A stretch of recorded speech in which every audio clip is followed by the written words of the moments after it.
안녕하십니까. 맨눈으로 세상의 흐름 읽어드리는 와이타임즈 정세 분석의 축복일입니다. 바이든 미국 대통령이 취임한 이후에 미국 행정부하고의 대화 기회를 전혀 갖지 못하던 중국이 지난 18일과 19일 미국 시간이고요.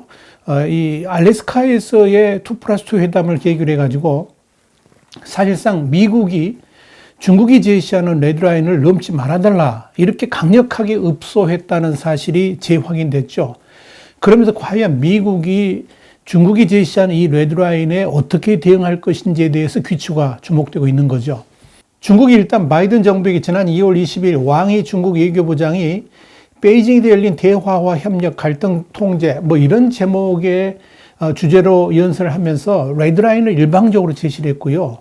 이어서 주미 대사인 취텐카이도 왕이 부장의 말을 적극 지원이라도 하듯이 미중 간에는 먼저 문제의 성격을 분명히 해야 되고 정책의 경계가 명확해야 된다. 그러면서 레드라인을 지키라. 이렇게 주장을 했죠. 또 지난 3월 7일에도 왕이 부장은 미국 기자의 질문에 대해서 대답하면서 하나의 중국 원칙은 미중 관계의 정치적 토대이고 넘어서는 안 될 레드라인이라고 강조를 했습니다. 그리고 이제 지난 18일과 19일에 알래스카 미팅에서 양세스 정치국원이 또다시 레드라인을 거론한 거죠. 계속해서 이렇게 레드라인을 이야기한 겁니다. 중국이 줄곧 미국에 요구하는 레드라인은 대만, 홍콩, 신장, 티벳 이렇게 4개의 핵심 과제입니다. 이 문제에서만큼은 중국이 절대로 물러설 여지가 없다는 것을 밝힌 거죠.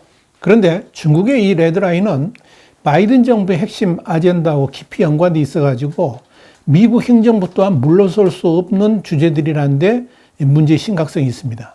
대만은 남중국해 문제와 함께 미국이 절대적으로 지켜야 될 안보의 최전선이고요. 중국을 압박하는 최상의 전략 거점이라는 점에서 후퇴할 수 없는 마지노선이죠. 그래서 미국의 대만 관여 수준은 더욱더 강화될 수밖에 없습니다. 그것이 곧 미국의 동맹국들한테 아주 중요한 시그널을 던져주는 것이고 더불어서 미국의 국익과도 직접적으로 연결되기 때문에 그런 겁니다. 그렇다면 신장과 티베트 문제는 또 어떻습니까? 당연히 바이든 정부의 제일 과제인 인권 문제하고 직결되어 있으니까 이걸 양보할 수가 없죠. 신장과 티베트는 북한과 더불어서 당연히 미국이 해결해야 될 역사적 과제입니다. 그러니까 이 또한 바이든 정부가 물러설 수 없는 이슈죠. 홍콩 문제 또한 마찬가지입니다. 자유민주주의를 마음껏 누리던 홍콩인들이 이젠 이 자유선거제도 자체를 잃어버렸지 않습니까? 이젠 중국 정부를 비판하면 곧바로 구금되는 그런 반인권 사회로 전락했습니다. 중국이 서방 세계와의 일국양제 약속을 전면적으로 어긴 것에 대해서 미국은 반드시 책임을 물어야만 됩니다. 특히 중국에 반환하기 전까지만 해도 통치를 했던 영국의 입장도 고려를 해야 됩니다. 그래서 이 홍콩 문제에 깊숙이 개입하지 않을 수가 없는 겁니다. 자, 이 모든 걸 넘어서 가지고 미국이 이런 4가지 중국의 레드라인을 넘어서야만 하는 이유가 있죠. 뭡니까? 중국이 미국의 패권에 강력하게 도전하고 있기 때문에 그런 겁니다. 그것도 전 세계 지배라는 야욕을 숨기지 않고 있는 중국의 야심을 무너뜨리기 위해서는 중국의 최대 약점인 4가지 포인트를 공격할 수밖에 없는 거죠. 바로 이런 의지를 미국 국무부의 토니 블링컨 장관이 지난 19일 알래스카 2+2 회담 당시에 양세스 중국 정치국원 앞에서 면전에서 이 중국의 인권 문제를 결코 좌시하지 않겠다 그러면서 미국의 레드라인 파괴 의지, 그러니까 중국의 레드라인 파괴 의지를 분명하게 드러낸 겁니다. 자, 이런 측면에서 오히려 미국이 대중국 레드라인을 설정해가지고 중국을 압박해야 한다는 주장이 미국 내에서 점점 설득력을 얻고 있습니다. 제임스 스타브리디스 전 나토군 총사령관은 지난 3월 7일 니케이 아시아에 이런 글을 올렸습니다. 미국은 중국과의 전쟁에 어떻게 대비할 것인가? 이런 제목인데요. 이 글에서 미국이 중국에 제시할 6가지의 레드라인을 거론해가지고 주목을 끌었습니다. 첫 번째는 핵과 생화학 무기로 미국과 동맹국을 공격해서는 안 된다. 두 번째, 타이완과 주변 섬들을 무력으로 침범. 여기는 이제 대만 경제 봉쇄라든지 대만 공공인프라 기관에 대한 대규모 네트워크 공격, 사이버 공격 이런 것들이죠. 이런 것들을 다 포함해서 하는 이야기입니다. 이거 안 된다는 거죠. 세 번째는 센카쿠 열도, 중국명으로는 나오이다오인데 이 센카쿠 열도라든지 일본군을 공격해서는 안 된다. 네 번째는 남중국해 인공섬을 추가로 건설해서 군사기지화해서는 안 된다. 다섯 번째, 미국과 동맹국 해군의 자유항행을 방해해서는 안 된다. 여섯 번째, 미국과 동맹국의 주권, 영토, 군사시설을 공격해서는 안 된다. 이겁니다. 사실 이 6개의 레드라인은 스타브레디스가 처음 거론한 건 아닙니다. 미국 띵크탱크인 애틀랜틱 카운슬이 지난 1월 28일 새로 출범한 바이든 행정부에 제출했던 더 긴 전문, 그러니까 The Long Telegram, 이 제목, 그러니까 새로운 미국의 중국 전략에 대해라는 부제가 붙은 이 제목의 보고서에서 처음 언급한 겁니다. 이 보고서는 시진핑 중국 국가주석의 교체에 초점을 맞춰가지고 대중 전략을 펴야 된다. 이런 공세적인 내용이 들어있어서 큰 화제를 모았었죠. 여기에 대해서 우리 와이타임스가 지난 1월 30일 자세히 보고를 해드린 바 있습니다. 그리고 유튜브 동영상은 671회차 백악관에 제출된 시진핑 교체 전략 보고서, 이 제목의 영상에 나와 있으니까 참고를 하시기 바랍니다. 이 보고서의 핵심은 21세기 미국이 직면한 가장 중요한 도전 중 하나는 시진핑 중국 국가주석과 그 아래서 점점 더 권위주의적인 국가가 되어가고 있는 중국의 부상이다 그랬습니다. 그러면서 이 중국이 미국과 세계에 가는 이 위협을 막기 위해서는 중국 공산당 내부의 분열을 이용해서 시진핑 국가주석을 교체하는 것이 근본적 해법이다. 이런 매우 강경한 내용이 담겨 있었습니다. 그러면서 이 보고서는 미국이 중국의 발호를 억제하는 레드라인을 설정하고 중국이 이 레드라인을 넘지 못하도록 관리해야 된다라고 주장을 했었습니다. 바로 이 보고서에서 거론된 레드라인은 5가지입니다. 스타브리디스는 이 외에다가 이 5가지에다가 항행의 자유를 추가해가지고 6가지 레드라인으로 정리한 겁니다. 여러분, 그런데 이 6가지 레드라인이 주는 의미가 상당히 큽니다. 지난 1월 바이든 행정부에 제출된 보고서라든지 이 스타브리디스의 기고글에서도 재확인된 이 미국의 6대 레드라인은 이미 바이든 행정부가 적극적으로 수용하기 시작한 것으로 판단이 됩니다. 알래스카 2+2 회담에서 블링컨 장관의 모두 발언에서 이 레드라인의 핵심이 분명하게 확인되고 있었죠. 그런데 이 6가지 레드라인이 더욱 의미를 갖는 게 뭐냐면 내용 자체가 아주 구체적이라는 겁니다. 중국은 두루뭉술하게 대만, 홍콩, 신장, 티벳 문제 뭐 이런 것들 제목만 열거했는데 미국의 레드라인은 아주 구체적이어가지고 중국이 회색지대에서 장난칠 공간을 전혀 주지 않았다는 데 큰 의미가 있습니다. 여기에 또 하나의 중요한 의미는 지난 1월에 애틀랜틱 카운슬의 보고서가 학자들에 의한 것이었다 그러면 이번 스타브리디스의 기고문은 얼마 전까지만 해도 나토를 방해했던 군의 최고의 관계자가 1월 보고서를 재확인시켜 주었다는 데 의미가 있습니다.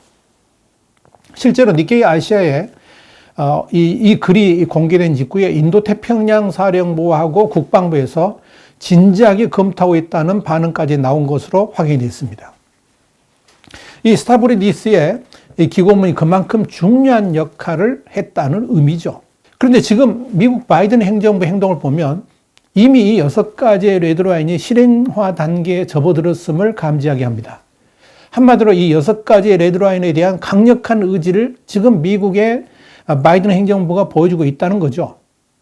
가장 중요한 사례가 바로 대만과 관련된 사안입니다. 트럼프 행정부에서 이 바이든 행정부로 이양되기 직전 지난 1월 13일에 켈리 크래프트 당시 유엔 주재 미국 대사가 당초 대만을 방문하기로 계획을 했었습니다. 2박 3일의 일정으로 13일에 대만에 도착한 다음에 14일 차이잉원 총통을 만나고 외교학원에서 공개 연설을 한 다음에 15일 대만을 떠날 예정이었습니다. 그런데 방문 직전에 이 일정이 취소가 됐습니다. 문제는 이 지난 3월 11일 대만의 성도 황구망이라는 신문이 있는데요. 이 신문이 크래프트 대사의 대만 방문 취소에 얽힌 내막을 보도해가지고 관심을 끌었습니다. 크래프트 대사의 방문 취소 배경에 중국과의 충돌을 우려한 트럼프 행정부의 결정이 있었다는 겁니다.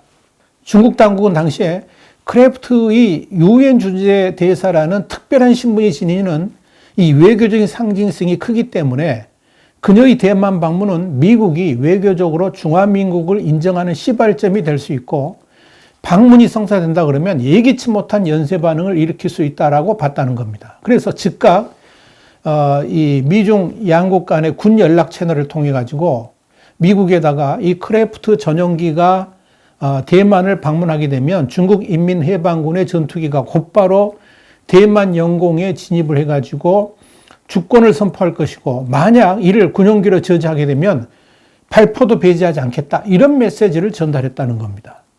전쟁하겠다는 거죠. 이런 연유로 당시 이 트럼프 행정부가 사안이 확대될 가능성이 충분히 있다 보고 대만 방문을 취소시켰다는 겁니다. 물론 이 대만의 송도 항공망 보도가 어디까지가 진실인지는 알 수가 없습니다만, 보도 내용을 보면 상당히 신빙성 있는 정보 소스들을 암시하고 있다는 점에서 어느 정도 가능성이 있다고 볼 수 있을 겁니다. 특히 이 유엔 대사의 대만 방문 취소를 주도한 측이 트럼프 행정부가 아니라 정권 인수인계를 하고 있던 이 바이든 인수인계위원회였다는 정보도 있습니다. 바이든 정부의 출범이 불과 일주일 남은 시점에서 괜히 중국과 전쟁에 가까운 충돌을 유발할 필요는 없다는 측면에서 그런 결정을 내렸다는 겁니다. 어찌됐건 이런 상황, 그러니까 중국의 협박에 의해서 미국 정부가 일단은 꼬리를 내린 그런 사건이 터지니까 애틀랜틱 카운슬도 바이든 행정부의 대중국 대응의 기본적인 틀을 제시한다는 측면에서 그런 보고서를 냈다는 거죠. 특히 이 바이든 행정부가 들어서자마자 중국 당국이 폼페이오 전 국무장관 등에 대한 제재 조치를 내린 것이 이 바이든 행정부와 미국의 학자들에게는 엄청난 자극이 된 것으로 알려졌습니다. 중국이 그런 조치는 바이든 행정부의 기를 죽이려고 하는 선제 조치였는데, 오히려 중국의 그런 조치가 역풍이 돼가지고 더 이상 중국에 밀려서는 안 되고 중국이 미국을 함부로 넘보지 못하도록 제어할 필요가 있다고 판단했다는 겁니다. 이런 배경에서 미국이 오히려 중국에게 레드라인을 제시할 필요를 느꼈고, 그래서 나온 것이 애틀랜틱 카운슬의 시진핑 교체 및 미국의 레드라인 제시 보고서였다 하는 이런 내용입니다. 그 보고서대로 미국이 강경해지기 시작했습니다. 중국에 오히려 할 말 다 하면서 중국을 강력하게 압박하는 미국으로 변신하기 시작했다는 겁니다. 그렇게 해서 처음 나타난 행동이 알래스카 2+2 회담이고요. 그 다음 연이어 나온 것이 태평양의 섬나라 팔라우의 수랭거 힙스 대통령의 대만 방문에 수행을 한 사람이 있죠. 존 헤네시들랜드 팔라우주의 미국 대사입니다. 지난 3월 28일부터 5일 일정으로 대만을 방문하는 길에 이 팔라우 대통령이 대만을 방문했죠. 그런데 미국의 현직 대사가 대만 땅을 밟았다는 거, 이건 그야말로 엄청난 의미를 갖습니다.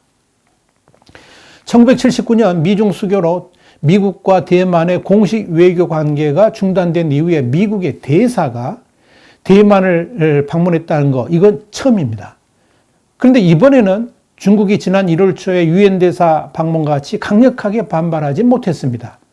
단순한 성명만 하나 냈을 뿐입니다. 그만큼 중국의 기가 꺾였다는 의미도 있을 겁니다. 여러분, 지금 미국은 중국의 시진핑 정권을 철저하게 무시하고 있습니다.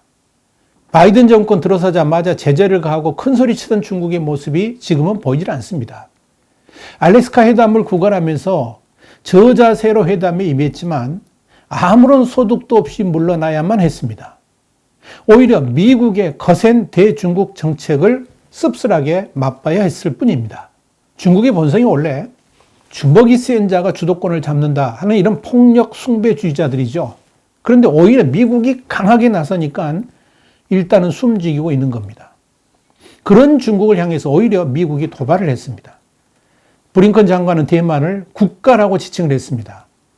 중국 입장에서는 경악할 만한 내용입니다만은 중국은 별다른 반응을 보이지 않고 있습니다. 블링컨 장관은 지난 3월 12일 바이든 행정부의 외교 정책 의제에 대한 하원 외교위원회 청문회에서 대만의 WHO 복귀를 지지한다고 했습니다. 또 곧 개최될 세계 민주정상회의에 대만 지도자가 참석하는 걸 지지한다.